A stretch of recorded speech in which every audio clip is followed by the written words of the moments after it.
Venga, pues vamos a ver.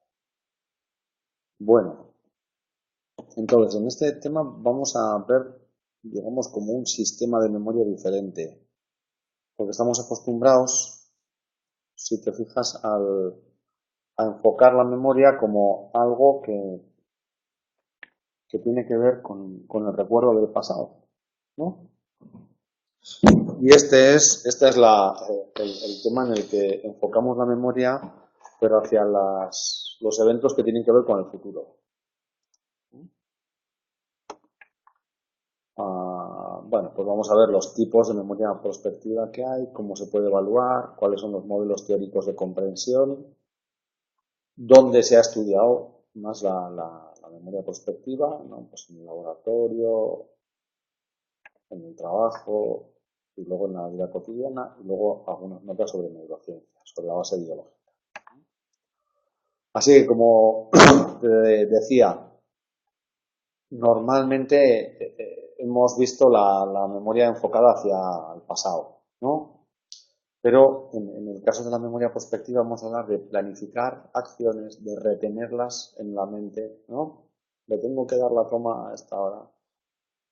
Dalsi, se llama Dalsi. Ya vas a ver cómo vas a comprar más de una vez. A Piretal y Dalsi, las dos. ¿A qué hora le tengo que dar el Dalsi? ¿No? Era cada 8 horas, no se te olvide, ¿no? Entonces, eso requiere de una memoria que tienes que tener presente, ¿no? En esta ocasión basada en el tiempo, ¿no? Y mantener esa intención en la mente de algo que tienes que hacer en el futuro. Ha llegado la fecha en la que hay que llevar al hijo a la revisión del mes, de los 2 meses, de las 2 semanas, ¿no? Bueno, y esta es una capacidad que tiene relevantes consecuencias en la vida cotidiana, ¿no? Te vas de casa con el fuego y si te ha olvidado apagarlo. Claro, para eso tienes que mantener la intención, tienes que mantener la imagen en tu mente de que tienes la olla en el fuego y de que antes de irte tienes que apagar, ¿no? Y entonces, pues, con un error de estos, pues tenemos un chirgo importante. Claro, este es otro de los factores que influye en el rendimiento de la memoria prospectiva, ¿no? ¿Cuánta de carga de trabajo hay, ¿no? Bueno, y vamos a ver un poco qué factores son los que nos permiten recordar las intenciones del futuro, qué factores afectan a esta recuperación de las intenciones, ¿no? Bueno, y reconociendo que esta memoria prospectiva está muy presente en la vida cotidiana, ¿eh? Las horas de tomar la medicación, las citas que tienes,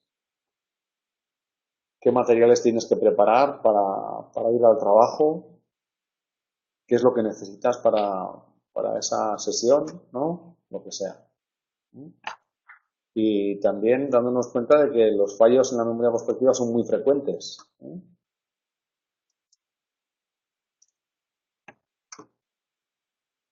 Así que se trata de una habilidad que nos permite recordar que hay que hacer una acción determinada en un momento preciso y además no vamos a recibir ningún aviso o señal de ello, sino que es ese mecanismo de memoria, ¿no? El que va permitiéndote actualizar la intención y saber que cuando aparece un estímulo en el ambiente, entonces has de hacer algo, ¿no? Por ejemplo, ¿qué tengo hoy en la tarde, ¿no? Así que uno tiene que fijar objetivos, tiene que planificar acciones y tiene que prestar atención, ¿no?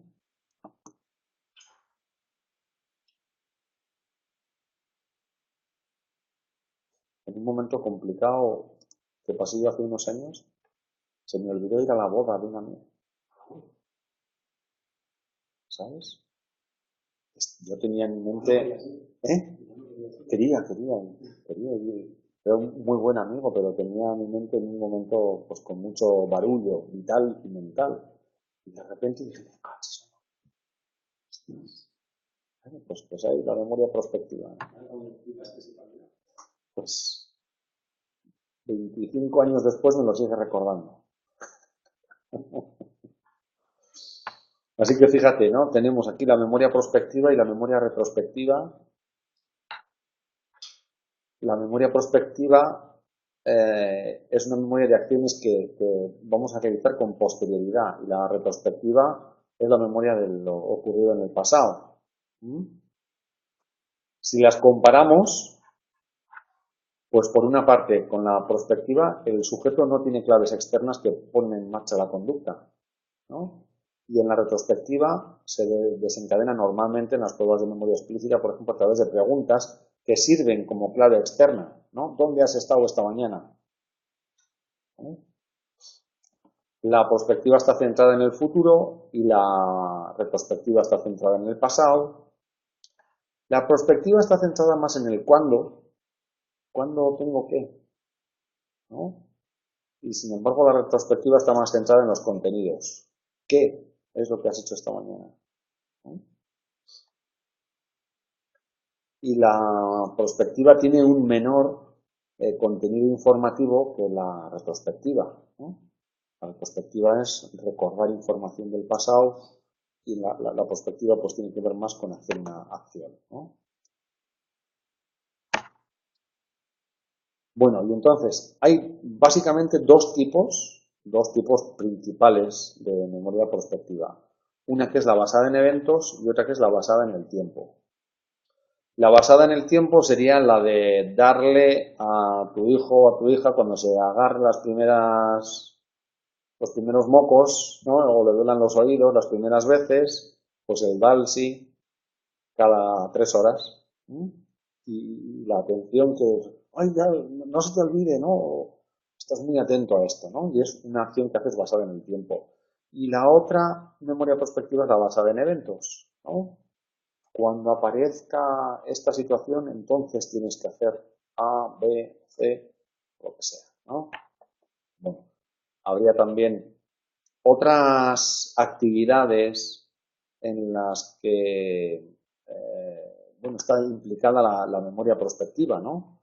Por ejemplo, pues, lo que tú decías antes, estamos haciendo muchas veces tareas simultáneamente y cuando dejas de hacer una sabes que tienes que seguir haciendo la otra, ¿no?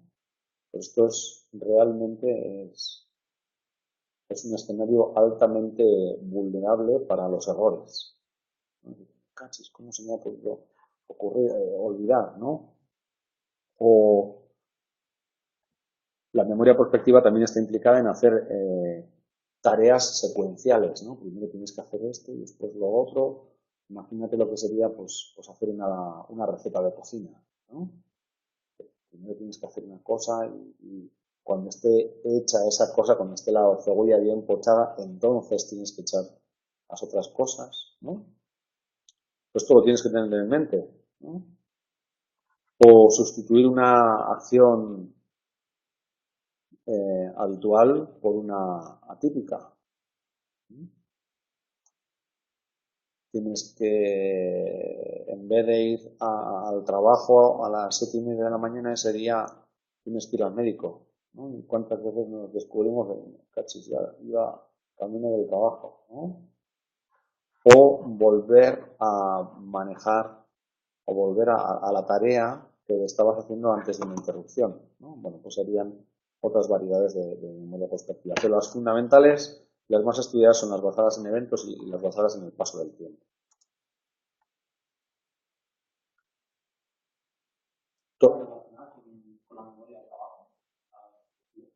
Sí, claro, tiene una, una implicación en el mantener la información ahí online, ¿no?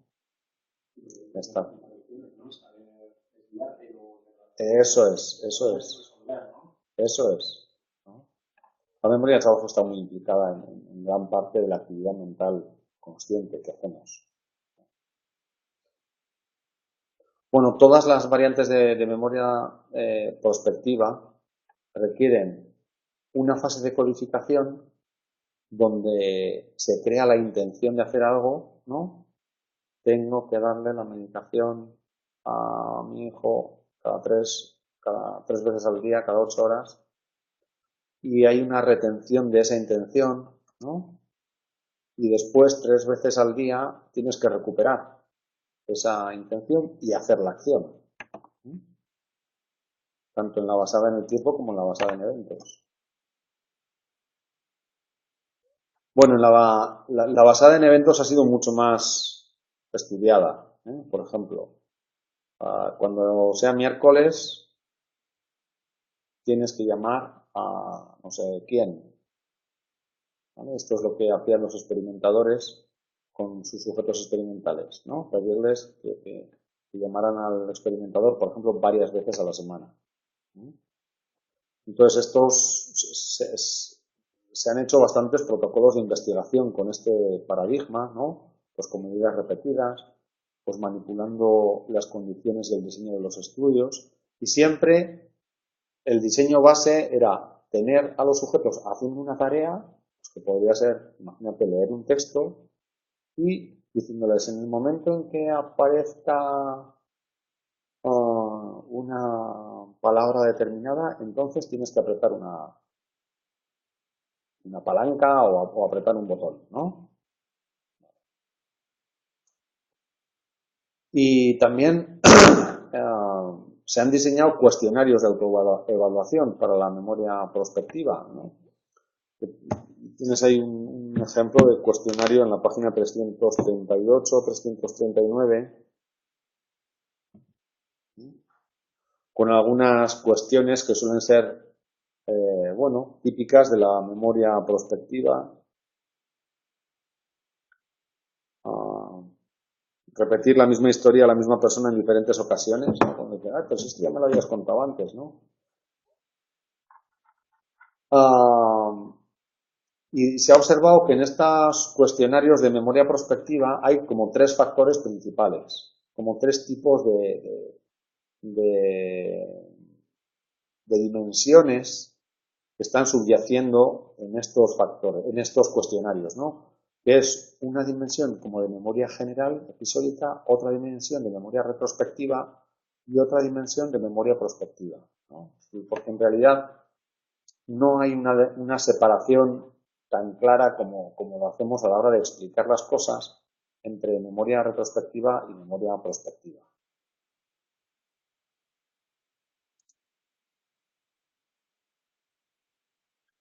Bueno, ¿qué modelos teóricos se han manejado para entender la memoria prospectiva?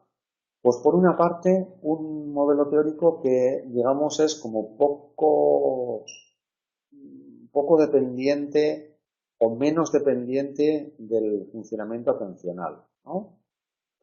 Y más dependiente de sistemas automáticos asociativos. Es decir, cuando nos formamos una intención, esa intención se asocia con una señal y esa señal se asocia con una acción, ¿no? Cuando aparezca fulanito tengo que pedirle que me diga, que me dé esta información, ¿no? Y esto lo asocias en la mente. Y entonces al aparecer la señal externa, verá una persona, aparece el recuerdo de esa acción, cuál es la acción a realizar. Por ejemplo, tengo que dar un recado, ¿vale? Y es simplemente el repaso de esta asociación mentalmente el que refuerza la asociación entre la señal externa y la acción, ¿vale? De alguna manera, este sistema o este modelo de la memoria prospectiva sería menos dependiente de los sistemas atencionales, por eso se le denomina de la recuperación espontánea. Pero otra visión tiene que ver con los procesos preparatorios atencionales y de memoria. Es decir, es una visión que plantea que realmente los procesos atencionales y de memoria están subyaciendo al funcionamiento de la memoria prospectiva. ¿Por qué? Porque requiere mantener la disposición a la acción y requiere, por lo tanto, de recursos cognitivos atencionales que están preparando y manteniendo la tarea de la memoria prospectiva. Y una tercera visión, la de McDaniel y Einstein, pues ha señalado que depende, que no tiene por qué ser ni una ¿no? Ni la recuperación espontánea ni los procesos extensionales, sino que dependiendo de las características de la tarea o de la tarea primaria o las características del individuo, ¿no? Pues es posible que se utilice más un mecanismo espontáneo o un mecanismo más basado en mecanismos atencionales. Es decir, esta visión multiproceso de la memoria prospectiva plantea que no existe un mecanismo único inflexible para trabajar con la memoria prospectiva, ¿sí?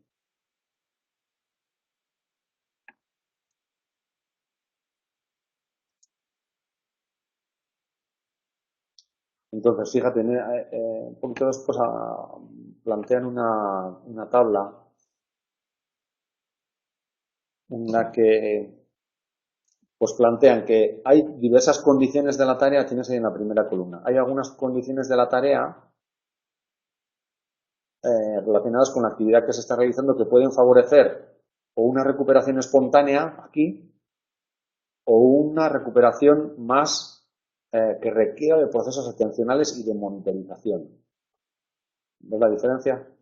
Aquí la recuperación espontánea y aquí la monitorización, ¿no? Una mayor carga atencional. Hay condiciones de la tarea relacionadas con la señal de la memoria prospectiva que pueden hacer que se empleen más mecanismos de recuperación espontánea o mecanismos de monitorización. Por ejemplo, imagínate, en situaciones de alta carga cognitiva, ¿tú qué crees que se puede usar más? ¿Recuperación espontánea o monitorización? Cuando hay claro, ¿no? Y dependiendo, por ejemplo, de si la asociación clave-acción es alta o la asociación clave-acción es baja. Una instrucción de asociación clave-acción alta sería, cuando veas el puente en el río, tienes que cruzarlo, ¿no? Casi es lo que sale. Cuando ves el puente en el río, tienes que cruzarlo. Ahí hay una asociación entre la clave, ver el puente, y la acción, que es cruzar el puente. ¿Vale? Pero puede haber una asociación clave-acción baja. Por ejemplo, cuando veas el puente en el río, tienes que subir a un árbol y coger una manzana. ¿No? Esa asociación no es tan evidente. Sin embargo, puede ser una indicación válida para la memoria prospectiva. Esa es más baja. Esto requiere de una mayor carga atencional, ¿no? De un mayor funcionamiento de la atención. Bueno, pues lo mismo, ¿no? Con intervalos de retención o con más planificación, pues vamos a utilizar más recuperación espontánea, ¿no?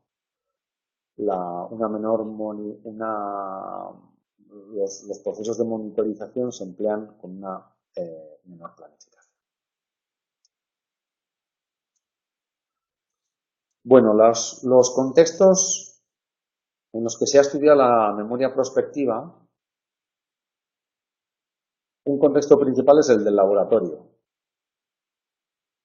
Bueno, pues como todos los experimentos que se hacen con la psicología cognitiva, que se han empleado mucho pues en pruebas de laboratorio, ¿no?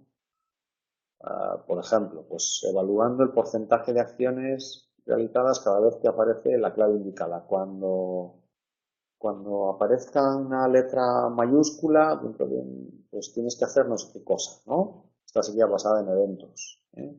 Claro, cuanto más diferentes son las claves, ¿no? Cuanto más salientes son, cuanto más llaman la atención y cuanto más distintivas de la tarea principal, de la tarea primaria, pues esto produce un mejor rendimiento, ¿no? Porque atraen más la atención refleja, ¿no? Y en las pruebas de memoria prospectiva basada en el tiempo se ha observado que los sujetos pues van aumentando el número de comprobaciones temporales cuando se va acercando el momento de responder, ¿no? Dice, bueno, cada 10 minutos tienes que hacer lo que sea, ¿no? Pues al principio, en los 5 primeros minutos, es posible que ninguno revisa el tiempo. Pero después, en el minuto 7, en el minuto 8 y en el minuto 9, pues las personas van revisando. ¿no? ¿Cuánto tiempo ha pasado? Bueno, estos serían, digamos, como hallazgos en experimentos de laboratorio. Otro contexto de estudio es el del trabajo. Y en el tema, pues, dan bastantes ejemplos de la importancia que tiene la memoria prospectiva, por ejemplo, en el trabajo de los pilotos o de los controladores aéreos, ¿no? O de los cirujanos, que si no se acuerdan de que se han dejado un bisturí en el estómago del paciente, pues luego cierran y al paciente le sigue pasando algo, ¿no? Es decir, estas tareas tienen una relevancia crítica. ¿Por qué? Porque están sometidas, por ejemplo, a interrupciones, ¿no? Y estas interrupciones pueden alterar la realización de secuencias conductuales que tienen una relevancia crítica, ¿no? Por ejemplo, las secuencias conductuales que hace todo piloto cuando despega un avión. ¿Cómo hay que poner las alas? ¿Cuál es la pista que tengo que coger? ¿Qué avión tiene que ir antes? ¿No? Pero en esos procesos aparecen interrupciones, porque hay inclemencias temporales, porque hay imprevistos, ¿no? Estas interrupciones pues se han planteado que pueden influir a través de tres maneras, ¿no? Porque cambian de una manera brusca la atención y el piloto entonces olvida cuál era la tarea que estaba llevando anteriormente a la interrupción, ¿no? Y olvida la intención. O porque nuevas demandas de nuevas tareas capten la atención de manera inmediata después de finalizar la interrupción, ¿no? Es decir, después de finalizar una interrupción puede que aparezca otra tarea y entonces se olvida la tarea inicial, ¿no? O otra hipótesis es que cuando estas circunstancias se dan, no hay claves de recuerdo de, oye, esta tarea que has iniciado se te ha quedado incompleta después de la interrupción, ¿no? Y fíjate cómo hacen un experimento en el que con las interrupciones casi un 50% de las tareas, en un caso de cada dos, los sujetos eran capaces de terminar la tarea interrumpida correctamente, pero casi en la mitad de los casos esa tarea no se terminaba. Y el rendimiento mejoraba algo si después de la interrupción había como una pequeña pausa, un pequeño espacio para poder, tomar conciencia de qué es lo que estaba haciendo antes, ¿no? Se eleva de 0,48 a 0,65, ¿no? O también si había un recordatorio antes al inicio de la interrupción, ¿no? Es decir, oye, acuérdate de que esta tarea la tienes que finalizar después, ¿no? Pero ese rendimiento aumentaba espectacularmente si el recordatorio ocurría al finalizar la interrupción. Acuérdate de que se te ha quedado una tarea, ¿no? Claro. Entonces, estos son experimentos que ayudan a mejorar el rendimiento de la tarea prospectiva en condiciones reales, ¿no? Se ha planteado también que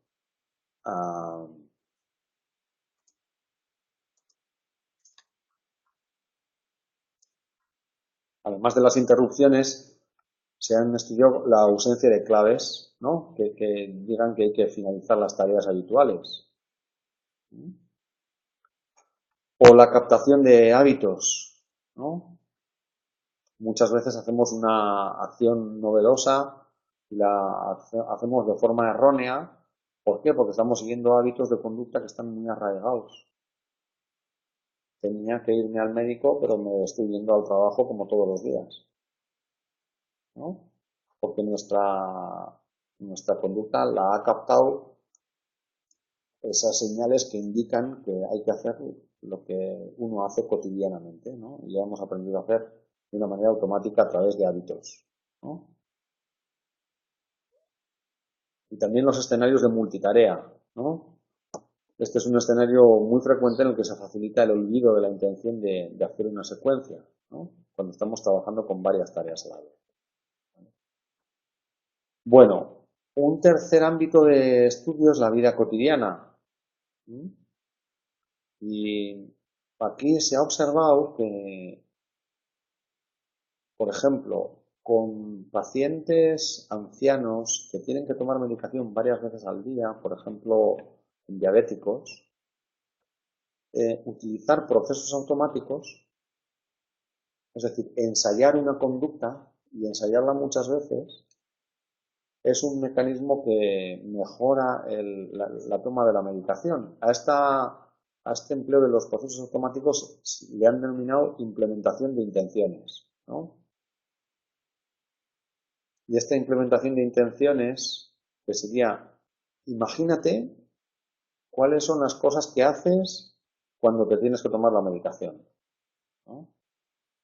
Bueno, si tú trabajas con las personas, ¿no?, utilizando esta estrategia, que sería la tercera barra, ¿no? Imagina exactamente qué harás cuando tengas que medirte la glucosa, ¿vale? Pues primero tengo que coger el aparato, tengo que dejarlo aquí, después tengo que, ¿vale? Estos resultados con esta técnica los han comparado, por ejemplo, con ponerles a los sujetos a discutir sobre ventajas e inconvenientes de medir la glucosa, que sería la barra de la deliberación, o simplemente hacerles que recuerden las horas a las que hay que medirse la glucosa, ¿no?, que sería el sistema de repetición. Bueno, pues comparando el sistema de repetición con el de deliberación, con el de implementación, el sistema de implementación con este recuerdo, ¿no?, de imaginar exactamente qué harás cuando tengas que medir la glucosa, es el que mejores resultados da. Incluso esta implementación de intenciones, es decir, basarse en crear hábitos y en utilizar procesos automáticos, no procesos controlados, también se ha usado con eficacia, con mejora en el rendimiento, en pacientes que tienen lesiones en los lóbulos frontales, ¿no?, que suelen ser muy sensibles a también errores de la memoria prospectiva. Bueno, sobre la base biológica de la memoria prospectiva, pues se ha observado que es dependiente de la función en regiones prefrontales y temporales. Prefrontales por aquí, por detrás de los ojos, temporales por bien, digamos, a la par de las orejas, los lóbulos temporales. Se ha observado, por ejemplo, alteraciones, un menor rendimiento en tareas de memoria prospectiva en pacientes que tienen Parkinson o daño cerebral adquirido o esclerosis lateral amiotrófica.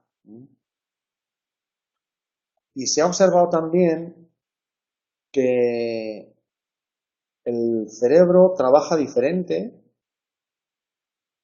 cuando estamos haciendo una tarea primaria y cuando estamos haciendo una tarea de formular una intención, de formar una intención. Y esta diferencia se ha observado tanto en la fase de codificación como en la fase de recuperación. ¿Vale? A ver. Entonces, estos experimentos se han hecho utilizando el electroencefalograma. ¿Sabes lo que es el electroencefalograma? ¿No? Te ponen aquí los electrodos, ¿vale? Entonces, para entender bien, el electroencefalograma va poniendo, ya ves aquí, ¿no?, F3, FZ, F4, estos serían electrodos que están puestos en áreas frontales. Estos FC serían en áreas frontocentrales. La C sería en la línea central, ¿no? La P sería en la parietal. Y la O sería en la occipital o parieto-occipital, ¿vale? Bueno, la información que da el electroencefalograma da dos tipos de señales. Una con voltaje positivo y entonces el indicador sube la línea, ¿no?, hacia arriba, o la energía eléctrica puede tener un voltaje negativo y entonces esto lo refleja el electroencefalograma con una línea dibujada hacia abajo, ¿no? ¿Cómo vamos relacionando eventos y respuesta cerebral? Porque vamos controlando el evento, por ejemplo, poner una imagen y observando qué tipo de electrodos se activan primero. Este sería la primera onda de activación positiva. Sabemos dónde está este electrodo, ¿no? Y qué tipo de electrodos, dónde están, se activan primero y con qué tipo de energía, con qué tipo de voltaje lo hacen, si lo hacen con voltaje positivo o negativo, ¿no? Bueno, de una manera no muy específica, pero podríamos referirnos a áreas, ¿no? Eso es, porque ten en cuenta que la energía está localizada en el cuero cabelludo, ¿no? Entonces, hay diferencias cuando estamos haciendo una tarea habitual frente a una tarea en la que estamos formando una intención. Esto sería una tarea de memoria prospectiva. ¿Sí? Cuando estamos formando una intención hay positividad, ¿no? Señales positivas en regiones parietales y señales negativas en regiones frontales. 600 milisegundos después de la presentación de un estímulo, frente a el que hay que actuar con una acción prospectiva. También se ha observado una señal negativa sostenida en áreas frontales entre los 50 y los 1000 milisegundos después del estímulo. Y señales positivas en áreas temporales y parietales cuando hay recuperación de la intención, ¿no? De alguna manera cuando el sujeto dice, ¡ay, sí, tenía que hacer esto!, ¿no? Y durante la fase de la recuperación de la memoria prospectiva también se han observado diferencias al comparar la respuesta a una tarea continua y a otra de formación de intenciones. Se ha observado señales negativas en regiones occipitoparietales 300 milisegundos después de la presentación de un estímulo, o señales positivas en áreas frontales, centrales, 200 milisegundos después del estímulo, o señales positivas parietales entre los 400 y 1200 milisegundos después de una presentación de un estímulo. Y también con técnicas de resonancia magnética funcional, esta sí capta la actividad cerebral dentro del cerebro. También se ha encontrado una mayor activación asociada a tareas de memoria prospectiva, pues en regiones prefrontales derechas, ¿no?, que se han asociado al mantenimiento de la intención, y en regiones parietales, que probablemente tendrán que ver con el sostenimiento de algún tipo de tarea atencional. Pues hasta aquí con la memoria prospectiva.